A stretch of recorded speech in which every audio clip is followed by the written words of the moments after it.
Hi there, it's Christian Henson from Spitfire Audio. I'm going to give a very quick tip on how to add some sparkle to your string parts.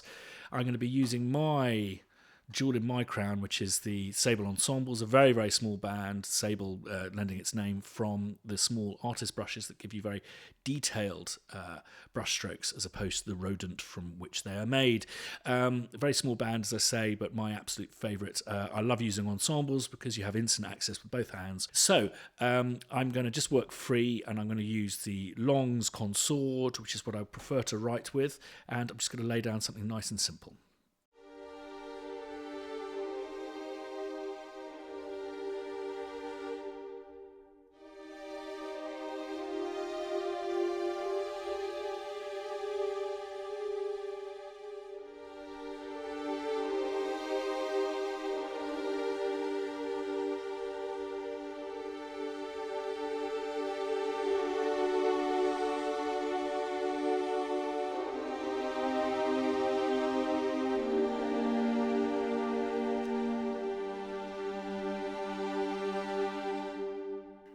Excellent. I love Spitfire recordings. They have the odd little glitch, little person, someone shifting in their seat. Makes it sounds real to me instantly. Now, a way I could instantly sparkle that up, quite a boring part, is to duplicate it over and get some harmonics. These are placed at the same audible pitch as the notes that I played before. So theoretically, if we listen to the original, but actually what that is actually doing is playing 2 octaves down, but in a harmonic style, which always sounds 2 octaves up. So I'm just going to put that up an octave. So this is now ostensibly playing an octave down from here, but it sounds an octave up because it's a harmonic. Okay, so let's have a listen to this. I'm going to have to mix the two together.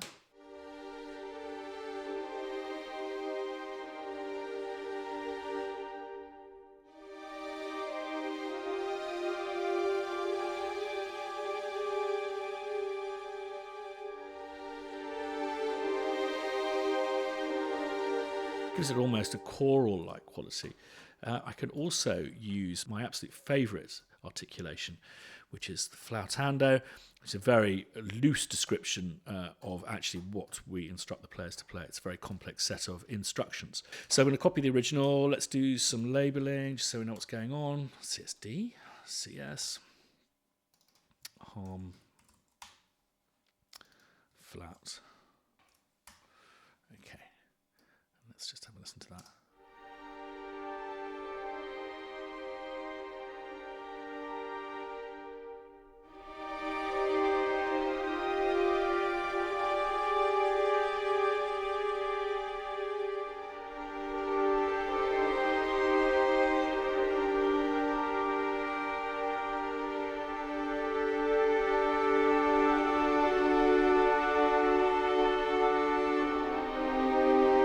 So I'm really loving the sound of that. Let's just try one more thing. I'm being quite lazy here because I'm not actually changing the automation. That's something that I would do. So things kind of peek in and out from tremolo. Okay, so let's have a look at that. And I think I probably might show you what I mean by that in one sec. So let's get tremolandos in. Just using the tree and a bit of splosh. One of these Lex Halls, very good. I prefer to use TC6000s, but they don't travel, and I'm doing a lot of that at the moment, so I'm just cautious about doing stuff on my rig at home and being able to do it on my laptop too. So let's just mix this in.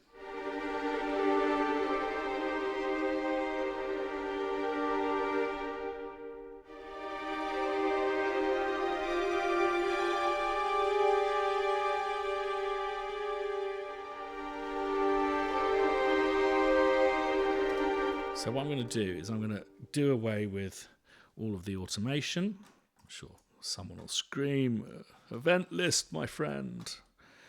This is my workflow. Okay. Okay, so I'm just going to undulate this in and out so it kind of creeps above the surface.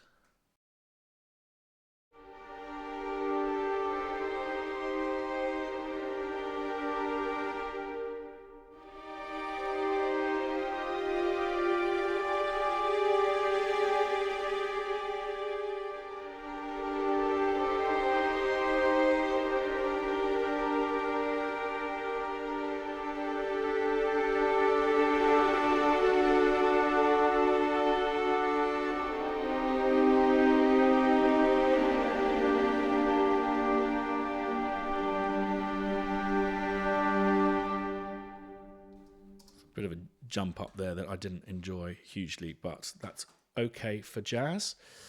And let's just cut that to here, likewise with these, so that we can edit these. Now, something you can do, if you're a jobbing hack like me, is that's a good way of maintaining a bit of interest. So if we want to go up a level here, I'm going to do exactly what I did with the tremolando. I'm just going to take these away. And I'm going to reprogram the controller data. This is what I'm using is it's a Behringer BCF 2000. I'm going to just redo that for dramatic purposes on part B. I think what I'll probably do is automatically take the tremolando up, so that has a better chance of fighting its way through. Just at the top. And let's record this. So this is part 2.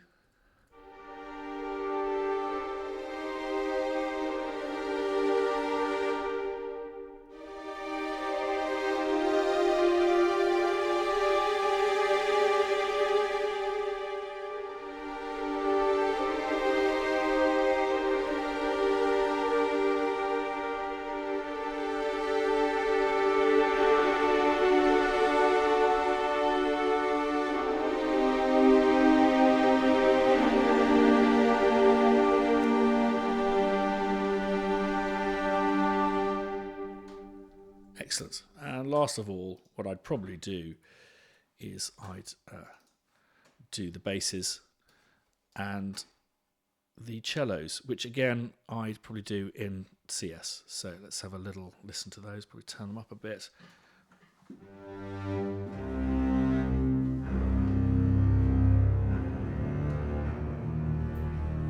It's going to be very improv.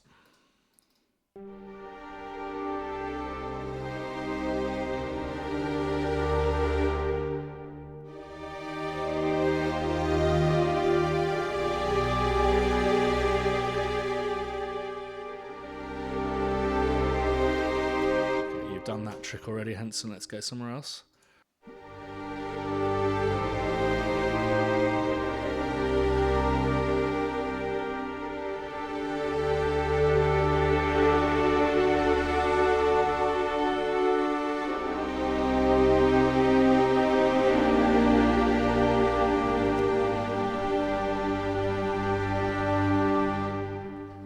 Just going to cut that schnooble there.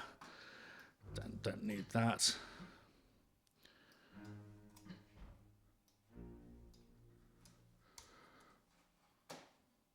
Legato that up. And then just let's listen to the impact of having an A and a B. So I've written the same bit of music twice, but we've got it developing now. And I think sparkling, shimmering, and it's just basically a bunch of pads. So let's have a listen to that.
So I'd probably spend a little bit longer maybe smoothing out some of those little jumps and making sure they all come in together, that kind of stuff. But it's a remarkably quick and easy way of creating, I think, a slightly more interesting sounding string part than just plopping on your two-handed consort, no matter how beautiful they sound. These slightly frailer articulations add slight tuning imperfections, all of that kind of stuff that I think add interest and intrigue. Anyway, thanks as always for watching. Hope I'm not teaching you to suck eggs. Probably probably am, but this is just one of the little tricks that I've learned. Thanks ever so much. Bye-bye.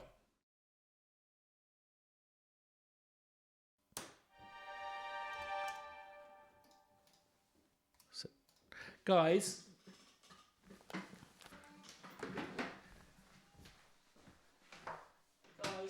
can you stay downstairs and stay nice and quiet, please?